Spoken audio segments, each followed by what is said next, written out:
Hello বন্ধুরা, কেমন আছো? আশা করছি সকলেই ভালো আছো এবং সুস্থ আছো। আমি তোমাদের নূরদা, তোমাদের প্রিয় চ্যানেল এআর একাডেমি 13 ক্লাস নিয়ে থাকি। আজকের ক্লাসের থাম্বনেল দেখেই তোমরা বুঝতে পেরেছো যে আজকের ক্লাসটি কোন টপিকের ওপর বেস করে হতে চলেছে। আজকের ক্লাসটি মূলত তোমাদের ভিটামিন, এই ভিটামিনের ওপর বেস করে ক্লাসটা হবে। তো প্রথমত আমি তোমাদের বলি, যারা আমাদের এখনও এআর একাডেমি 13 চ্যানেলটি সাবস্ক্রাইব করনি তাদেরকে সকলকেই বলবো চ্যানেলটি সাবস্ক্রাইব করে রাখো, কারণ তোমাদের সামনে যে আপকামিং ভ্যাকান্সিগুলো আসতে চলেছে সেই ভ্যাকান্সিগুলোকে ফলো করে আমরা কিন্তু রেগুলার ক্লাস প্রোভাইড করছি, যে ক্লাসগুলো করলে তোমাদের যে প্রিপারেশন সেটা তোমরা কিন্তু নিতে পারবে। ওকে, চলো, best online platform for you. তো দেখো, আজকে আমি ভিটামিন ক্লাসটা এমনভাবে তোমাদের করাবো যাতে তোমরা আর কোনো জায়গায় কোনো বই বা কোনো ক্লাস ইউটিউবে আদার্স করার প্রয়োজন হবে না। ক্লাসটি করো মনোযোগ সহকারে। আমি যে কথাগুলো বললাম সেগুলো লাস্ট মুহূর্তে দেখবা মিলে যাবে। তো চলো, আমি কথা না বাড়িয়ে ডিরেক্ট ক্লাসে যাই। দেখো, আমি ডিটেলসে আজকে ক্লাসটা করাবো। অনেকে আমাকে রিকোয়েস্ট করেছো, তা আমার নামগুলো মনে নেই। একজন তো রিকোয়েস্ট করেছিল, যাই হোক ভাই, আমি তোমার উদ্দেশ্যে বলছি এবং সবার উদ্দেশ্যেই বলছি যে আমি তোমাদের জন্যই, তোমাদের সুবিধার জন্যই আমি কিন্তু ডিটেলস ক্লাসটা আজকে নিয়ে এসেছি। ওভারঅল একটা ক্লাস যাতে তোমার এমসিকিউ থাকবে, প্লাস তুমি সব রকম তুমি এই ক্লাসটি করার পরে সব কোশ্চেনের অ্যান্সার তুমি এখান থেকে দিতে পারবে। চলো, তো ক্লাসটি কেমন হতে চলেছে তোমরা ক্লাস রানিং বুঝতে পারবে। দেখো, ভিটামিনের উৎস প্রথমে আমরা জানবো যে ভিটামিনের উৎস বলতে যে ভিটামিন অ্যাকচুয়ালি কোন কোন জিনিস থেকে আমরা গ্রহণ করি, তাই না? ভিটামিন কোথায় কোথায়, কোন কোন সবজি, শাকসবজি, ফল, সেগুলোতে আমরা কোন কোন ভিটামিন থাকে তার উৎস জানবো এবং তার কাজ জানবো। আর তার অভাবজনিত রোগ, মানে কোন ভিটামিনের অভাবে কোন রোগ হয়, এই টপিকের ওপর বেস করেই কিন্তু এক্সামিনার কোশ্চেন তোলে। তো চলো দেখো, ফার্স্ট অফ অল আমাদের যেটা জানতে হবে যে এই যে ভিটামিন, এই ভিটামিন শব্দটার প্রথমকে নামকরণ করেন। ওকে, এইটুকুন আমাকে প্রথম কিন্তু জানতে হবে। নামকরণ করে ক্যাসিমির ফাঙ্ক। ওকে, সায়েন্টিস্ট ক্যাসিমির ফাঙ্ক। চলো, সি দিয়ে আমি ক্যাসিমিরকে ইন্ডিকেট করেছি, ফাঙ্ক, ক্যাসিমির ফাঙ্ক। এরপরে দেখো, এর যে আবিষ্কারক, একজন নামকরণ করেছিল, বাট আবিষ্কারক এই যে ভিটামিন আবিষ্কার করেছিল তার নাম কিন্তু আলাদা, তার নাম হয়ে যাবে এফজি হপকিং। ওকে, এফজি হপকিং, এটা মনে রাখবা, এফজি হপকিং। আর ভিটামিন কিন্তু দু ধরনের হয়। ওকে, ভিটামিনস আর two types. Number 1 water soluble vitamin এবং নাম্বার 2 হচ্ছে আমার ফ্যাট সলিউবল ভিটামিন। ওকে, 1 হচ্ছে ওয়াটার সলিউবল, যেটা আমরা জলে দ্রবণীয় ভিটামিন বলি, এবং ফ্যাট সলিউবল যেটা আমরা স্নেহ পদার্থে দ্রবণীয় ভিটামিন আমরা বলে থাকি। তো এই ওয়াটার সলিউবল ভিটামিনগুলো কী কী? দেখো, ভিটামিন আমরা জানি কি এ, ডি, এ আর B complex, vitamin C, D, E, K, তাই না? তো এইগুলোর মধ্যে কিন্তু কিছু ফ্যাট সলিউবল আছে আর কিছু ওয়াটার সলিউবল আছে। তো দেখো, এগুলোর মধ্যে ওয়াটার সলিউবল অনলি হচ্ছে ভিটামিন বি কমপ্লেক্স। দেখো, এই জায়গাগুলো কিন্তু তোমাকে জানতে হবে। ক্লাস রানিং হওয়ার আগে কিন্তু এই জায়গাগুলো জানা খুবই দরকার। Vitamin B complex and vitamin C মনে থাকবে। ওয়াটার সলিউবল অনলি দুটো ভিটামিন পড়ছে। আর যখন তোমাকে বলবে ফ্যাট সলিউবল তখন হয়ে যাবে এ, ডি, ই, কে। তো এই জায়গাটা অনেকের মিক্স হয়ে যায়, অনেক সময় ফ্যাট সলিউবল ভিটামিন অপশনে এ, ডি, ই কের মধ্যে যে কোনো একটা দিয়ে দেয় এবং ভিটামিন বি আর সি দেয়। মনে রাখার একটা ট্রিক্স হচ্ছে, দেখো, এ, ডি, কে এভাবেও মনে রাখতে পারো, বা ফ্যাট মানে মোটা, মানে বেশি ভিটামিন এখানে থাকবে, এ, ডি, ই, কে। আশা করছি বুঝতে পেরেছো। তো চলো, এবার আমি পরপর দেখি যে ভিটামিনগুলো আছে, সেই ভিটামিনগুলোর পুরো ডিটেলস আমরা জানবো। যে ভিটামিন এ, এই যে ভিটামিন এ, এই ভিটামিন এ এর রাসায়নিক নাম হচ্ছে রেটিনল। ক্লিয়ার? এই ভিটামিন এ এর রাসায়নিক নাম হচ্ছে রেটিনল এবং এর উৎস বলতে গেলে ভিটামিন এ আমরা কোথায় কোথায় পাবো। তার আগে আমি আবার একটা কথা বলি যে ভিটামিন কিন্তু আমাদের শরীরে তৈরি হয় না। ওকে, ভিটামিন বাইরে থেকে কিন্তু আমাদেরকে নিতে হয়।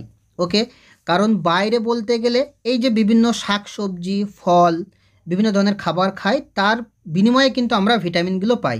বুঝতে পেরেছো? তো চলো, ভিটামিন এ, ভিটামিন এ এর উৎস দেখো, উদ্ভিজ্জ উৎসগুলো কী কী বলছে, গাজর, টমেটো, সবুজ শাকসবজি, পাকা আম, পাকা পেঁপে, বাঁধাকপি ইত্যাদি। এবং প্রাণীজ যখন বলবে তখন তোমাকে কড, হাঙর, হ্যালিবার্ট ইত্যাদি মাছের যকৃৎ থেকে কিন্তু, এই যকৃতের যে নিষ্কাশিত তেল, এই তেল থেকে কিন্তু আমরা পাই। এছাড়াও আমরা ভিটামিন এ পাবো দুধ, মাখন, ডিমের কুসুম, এগুলো থেকে কিন্তু আমরা ভিটামিন এ পেয়ে যাব। তো দেখো এরপরে আসি যে ভিটামিন এ এর তাহলে কাজ কি অ্যাকচুয়ালি। তো ভিটামিন এর কাজ হচ্ছে দেহের স্বাভাবিক বৃদ্ধি নিয়ন্ত্রণ করা। দেহের আমাদের যে স্বাভাবিক বৃদ্ধি সেটা নিয়ন্ত্রণ করে এবং চোখের যে রড কোষ এবং কোন কোষ থাকে, তো মেইনলি রড কোষকে কিন্তু এ গঠন করে আর ত্বকের মসৃণতা বজায় রাখতে সাহায্য করে। ওকে, এবার আসবো যে এই ভিটামিনের অভাবে আমাদের কোন কোন রোগ হয়ে থাকে, চলো দেখে নিই। দেখো অভাবজনিত রোগের লক্ষণ, তার মানে এই ভিটামিনের অভাবে আমাদের কোন কোন রোগ হতে পারে। দেখো রাতকানা, যেটাকে আমরা নাইট ব্লাইন্ডনেস বলে থাকি, তাই না, যেটাকে আমরা কি বলে থাকি, নাইট ব্লাইন্ডনেস। ক্লিয়ার? তো দেখো এই নাইট ব্লাইন্ডনেস কিন্তু এই ভিটামিন এ এর অভাবেই কিন্তু হয়ে থাকে। এবং জেরোফথ্যালমিয়া দেখা যায়, দেহকে খসখসে হয়ে যায়, এই অবস্থাকে ফ্রিনোড্রোমা বলে। আমাদের যে দেহ খসখসে হয়ে যায় এই অবস্থাকে আমরা কি বলবো, ফ্রিনোড্রোমা। এই টার্মটা মনে রাখবা, শর্ট কোশ্চেনে দিয়ে দেয়। এছাড়া কি করে, স্নায়ুতন্ত্রের অংশ বিশেষের অবক্ষয় দেখা যায়, এই জিনিসগুলো কিন্তু হয়ে থাকে। চলো এবার আমরা দেখব যে vitamin B complex. B complex এই জন্য বলা হচ্ছে ভিটামিন বিকে, কারণ বি এর মধ্যে অনেকগুলো ভিটামিন থাকে, তাই না, B1 B2 B3 B5 B4 B7 B9 B12 B11 এগুলো থাকে, এই জন্য আমরা ভিটামিন বি কমপ্লেক্স বলে থাকি।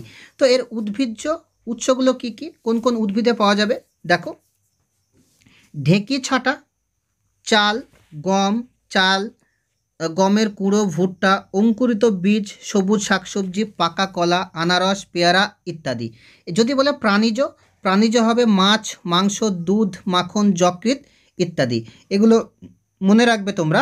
দেখো পরবর্তী কি আছে, ভিটামিন বি কমপ্লেক্সের কাজ। ওকে, ভিটামিন বি কমপ্লেক্সের কাজগুলো দেখো, দেহের স্বাভাবিক বৃদ্ধি নিয়ন্ত্রণ করে। কিছু কিছু ভিটামিনস আছে যেগুলো কমন কাজ পড়ে যাবে। ভিটামিন এ এরও কাজও দেখো স্বাভাবিক বৃদ্ধি নিয়ন্ত্রণ করে, এই নিয়ে কোনো চাপের কারণ নেই, কারণ কিছু ভিটামিনস আছে যেগুলো সবগুলোই নিয়ন্ত্রণ করে, তাই না। স্নায়ুকোষকে সুস্থ রাখা এবং খিদে বাড়তে সাহায্য করা।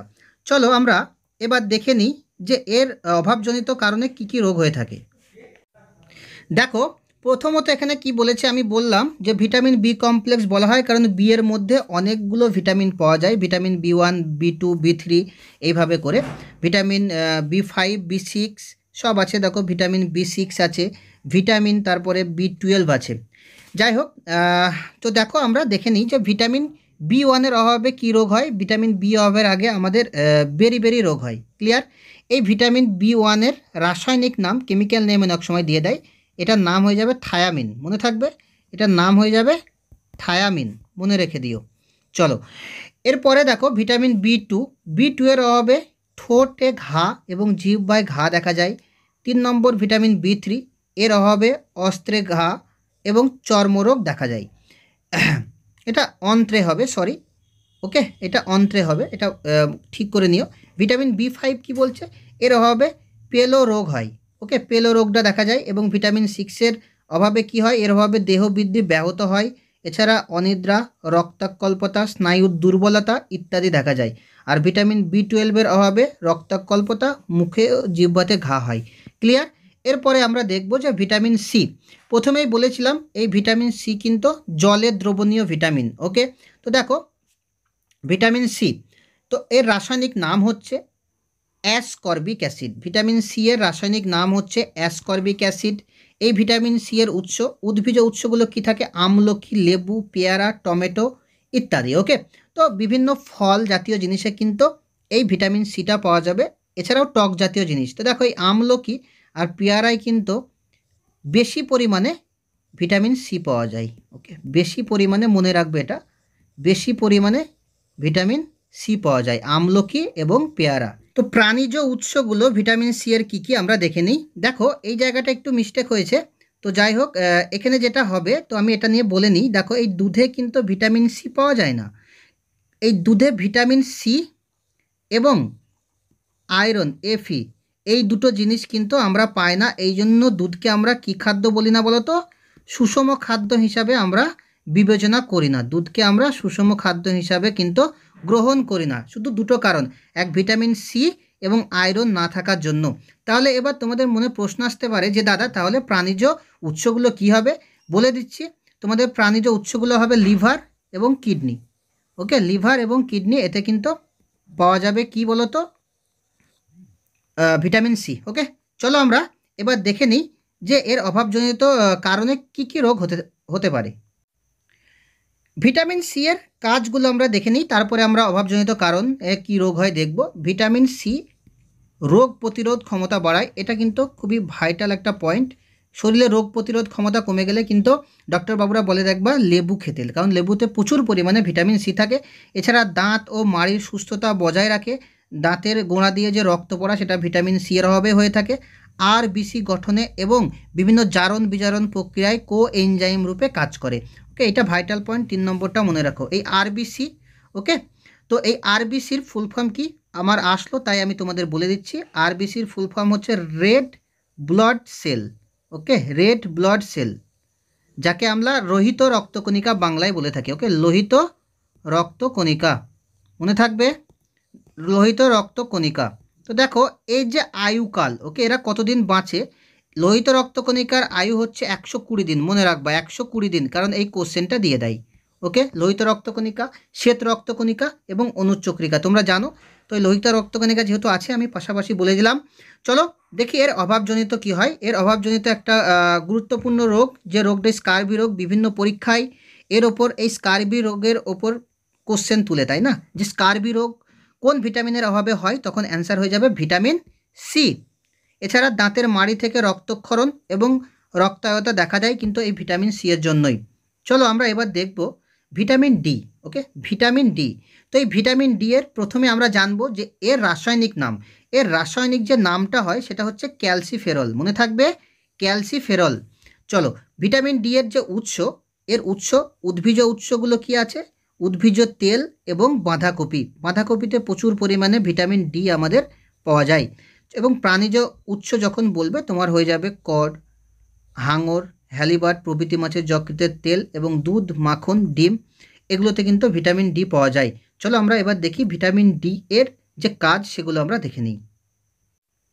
দেখো ভিটামিন ডি এর যে কাজগুলো আছে সেগুলো আমরা দেখে নিই। এ অস্থি গঠনে সহায়তা করে। ওকে, অস্থি মিন্স হাড় গঠনে সহায়তা করে। ক্যালসিয়াম, ফসফরাস বিপাক্রিয়া নিয়ন্ত্রণ করা ইত্যাদি। এর অভাবজনিত রোগের লক্ষণগুলো কী কী? শিশুদের ক্ষেত্রে রিকেট রোগ হয়। ওকে, শিশুদের ক্ষেত্রে রিকেট বলতে গেলে হাত পা সরু হয়ে যায়। ওকে, হাত পা সরু হয়ে যায়, এটা কিন্তু মাথায় রাখবে। ওকে, আর বয়স্কদের জন্য এটা একটু মিস্টেক হয়েছে, যাই হোক এটা বয়স্ক হবে। বয়স্কদের জন্য অস্টিওম্যালেসিয়া রোগটা হয়, অস্টিওম্যালেসিয়া। তাহলে দুটো মনে রাখলে, শিশুদের জন্য যেটা রিকেট সেটা বয়স্কদের জন্য হয়ে যাবে কিন্তু অস্টিওম্যালেসিয়া। চলো আমরা পরবর্তী ভিটামিন ই যেটা আছে সেটা আমরা দেখে নিই। তো এবার আমরা জানবো যে ভিটামিন ই সম্বন্ধে গুরুত্বপূর্ণ যে তথ্যগুলো আছে সেগুলো আমরা জানবো। দেখো ভিটামিন ই এর রাসায়নিক নাম আমরা প্রথমে জানবো, কারণ এই রাসায়নিক নাম দিয়ে কিন্তু কোশ্চেন আসে। তো ভিটামিন ই এর রাসায়নিক নাম হচ্ছে টোকোফেরল, মনে থাকবে টোকোফেরল। এই ভিটামিনের এবার আমরা উৎস জানবো। উৎস বলতে গেলে উদ্ভিজ উৎস এবং প্রাণীজ উৎস, দু ধরনের উৎস আমাদের হয়ে থাকে। উদ্ভিজ উৎস বলতে গেলে অঙ্কুরিত গম থেকে নিষ্কাশিত তেল, লেটুস শাক, মটরশুঁটি ইত্যাদিতে কিন্তু আমরা ভিটামিন ই পাবো। এছাড়া প্রাণীজ যখন বলবে তোমাকে দুধ, ডিম, মাছ, মাংস, এগুলোতে আমরা ভিটামিন ই পাবো। পাশাপাশি আমরা দেখব যে ভিটামিন ই এর কাজ এবং অভাবজনিত কারণে কী রোগ হয়। দেখো ভিটামিন ই এর যে কাজ সেটা কি? বন্ধ্যাত্ব রোধ করা। ওকে, বন্ধ্যাত্ব বোধ করা, স্তন দুগ্ধের ক্ষরণ ঘটানো ইত্যাদি কিন্তু এই ভিটামিন ই এর জন্য হয়। এছাড়া এর অভাবজনিত রোগের যে লক্ষণ বা এর অভাবে কোন কোন রোগ ডিজিজ হয়ে থাকে সেগুলো হচ্ছে বন্ধ্যাত্ব প্রাপ্তি হয়, মাতৃদেহে স্তন দুগ্ধ স্খলন কমে যায় এবং ভ্রূণের বৃদ্ধি ব্যাহত হয়, অ্যান্টিঅক্সিডেন্ট রূপে কাজ করে। ক্লিয়ার? চলো আমরা এবার দেখব ভিটামিন কে, একটা গুরুত্বপূর্ণ ভিটামিন এবং এখান থেকে একটা গুরুত্বপূর্ণ কোশ্চেন বিভিন্ন তোমাদের পরীক্ষাতে কিন্তু এসে থাকে। ওকে, তো চলো আমরা দেখি যে কোশ্চেনটা এসে থাকে সেটাও আমরা জানবো, একটু পরে আমি বলছি। ভিটামিন কে, এই কে এর রাসায়নিক নাম হচ্ছে ফাইলোকুইনন। মনে রাখবা এই কোশ্চেনটা কী হবে, ভিটামিন কে এর রাসায়নিক নাম হচ্ছে ফাইলোকুইনন। এই ভিটামিন কে এর উৎস আমরা দেখি। চলো, উদ্ভিজ উৎস বলতে গেলে টাটকা শাকসবজি, পালং শাক, টমেটো, অঙ্কুরিত বাঁধাকপি, অঙ্কুরিতগণ এবং বাঁধাকপি, সোয়াবিন প্রাণীজ এবার সোয়াবিন। এবার প্রাণীজ বলতে গেলে কি আছে, দুধ, মাখন, যকৃৎ, বৃক্ক ইত্যাদি। ওকে, চলো আমরা দেখে নিই এবার ভিটামিন কে এর আরও যে জিনিসগুলো আছে ডিটেলস সেগুলো আমরা জানি। চলো, ভিটামিন কে এর কাজ কি? তো ভিটামিন কে এর কাজ হচ্ছে রক্ত তঞ্চনে সহায়তা করা, কোফ্যাক্টর রূপে এটিপি উৎপাদনে সাহায্য করা। ক্লিয়ার? এর অভাবজনিত রোগের লক্ষণগুলো কি কি আমরা এবার দেখে নিই। অভাবজনিত রোগের লক্ষণগুলো বলতে গেলে এর অভাবে কি কি রোগ হয়ে থাকে? স্বাভাবিক রক্ততঞ্চনে পদ্ধতি ঘটে না, ফলে কোনো স্থান কেটে গেলে রক্তক্ষরণ বা হেমারেজ হতে থাকে। মাইটোকন্ড্রিয়ায় শক্তি উৎপাদন পদ্ধতি বিঘ্নিত হয়। তো দেখো এই যে মাইটোকন্ড্রিয়া কি বলা হয়, এর পাশাপাশি দেখো মাইটোকন্ড্রিয়া আসলো। মাইটোকন্ড্রিয়াকে বলা হয় আমাদের কোষের শক্তিঘর। মনে থাকবে, কোষের শক্তিঘর। এই কোশ্চেনটা কিন্তু অনেক সময় দিয়ে দেয়। কোষের শক্তিঘর কোনটাকে বলা হবে? মাইটোকন্ড্রিয়া। এখান থেকে যে কোশ্চেনটা আসে যে রক্তচঞ্চনে সহায়তা করে কোন ভিটামিন, তখন অ্যান্সার হয়ে যাবে আমার কিন্তু ভিটামিন কে। এই যে রক্তচঞ্চন, এই ভিটামিন কেই কিন্তু সহায়তা করে।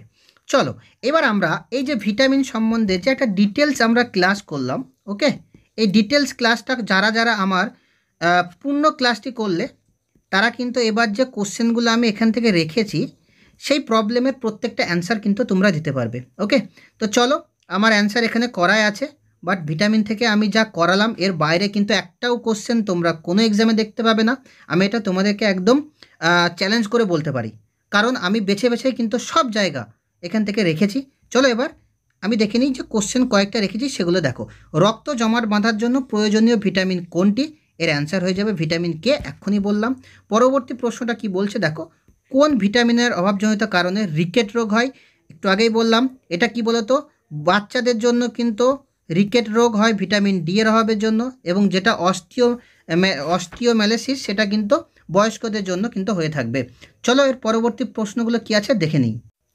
দেখো 3 নম্বর প্রবলেমটা কি আছে, সাইট্রাস ফলের মধ্যে কোন ভিটামিন রয়েছে? Vitamin C. একটা জিনিস মাথায় রাখবে, যে কোনো ফ্রুটসের মধ্যেই কিন্তু ভিটামিন সি থাকবে। ওকে, এর পরবর্তী প্রশ্নটা 4 নম্বর প্রশ্নটা কি বলছে দেখো, কি বলছে, নিম্নলিখিত কোন ভিটামিনের অভাবজনিত কারণে পার্নিসিয়াস বা অ্যানিমিয়া, যেটাকে আমরা রক্তাল্পতা বলি, এই রোগটা হয়ে থাকে? এর অ্যান্সার হয়ে যাবে ভিটামিন বি12। ক্লিয়ার? ভিটামিন বি12। যাই হোক, এটা অপশন এ হতো, এ ভিটামিন ডি, বি ভিটামিন বি12, তো এর জন্য আমি এ দিয়ে দিলাম। চলো লাস্ট কোশ্চেনের অ্যান্সারটা কি হয়ে যাবে দেখো, নিচের কোন ভিটামিন নিয়াসিন নামে পরিচিত? ওকে, তো এর অ্যান্সার হয়ে যাবে কিন্তু ভিটামিন বি3। মনে থাকবে ভিটামিন বি3। তো দেখো আজকের ক্লাসটি কেমন লাগলো সবাই অবশ্যই কমেন্ট সেকশনে আছে, ভিডিওর কমেন্ট সেকশনে সবাই জানিও। আর পরিশেষে আর একটা কথা বলি তোমাদের উদ্দেশ্যে, যারা আমাদের এই যে ক্লাসগুলো করছো, ক্লাসের প্রত্যেকটা পিডিএফ যারা পেতে ইচ্ছুক, তারা আমাদের যে টেলিগ্রাম গ্রুপ আছে এআর একাডেমি 13 বলে, আমাদের প্রত্যেকটা ভিডিও ডেসক্রিপশন বক্সে কিন্তু এই টেলিগ্রাম গ্রুপের লিঙ্ক দেওয়া আছে। তাছাড়াও তোমরা টেলিগ্রামে যাও, সেখানে এআর একাডেমি 13 বলে সার্চ করো, তোমরা পেয়ে যাবে, জয়েন হয়ে যাও। কারণ প্রত্যেকটা ভিডিওর পিডিএফ মানে প্রত্যেকটা ক্লাসের পিডিএফ কিন্তু আমরা প্রোভাইড করে থাকি। ওকে, তো এই ক্লাসের পিডিএফ যদি তোমরা পেতে চাও তাহলে এআর একাডেমি 13 টেলিগ্রামে জয়েন হয়ে যাও। এছাড়াও আমাদের যে ইউটিউব চ্যানেল যারা ক্লাস করছো এআর একাডেমি 13, তারা চ্যানেলটিকে সাবস্ক্রাইব করে রাখো, কারণ আপকামিং ভ্যাকান্সিকে লক্ষ্য করে কিন্তু আমরা রেগুলার ক্লাস দিচ্ছি। যারা আমাদের ক্লাস করো তারা জানো যে এখান থেকে তোমরা কতটা বেনিফিট হও। তো সকলকেই বলবো যে ক্লাসটি একটু বন্ধুদের সঙ্গে শেয়ার করো, কারণ তোমাদের ভালোবাসা, তোমাদের সাপোর্ট ছাড়া এআর একাডেমি 13 টিম নেই। তাই তোমাদের ভালোবাসা পেয়েই কিন্তু আমরা রেগুলার ক্লাস দিই। চলো আজকের ক্লাসটি এই পর্যন্তই ছিল। পরবর্তী তোমাদের জন্য আবার একটা সুন্দর টপিক নিয়ে আসবো। ততক্ষণ পর্যন্ত টাটা।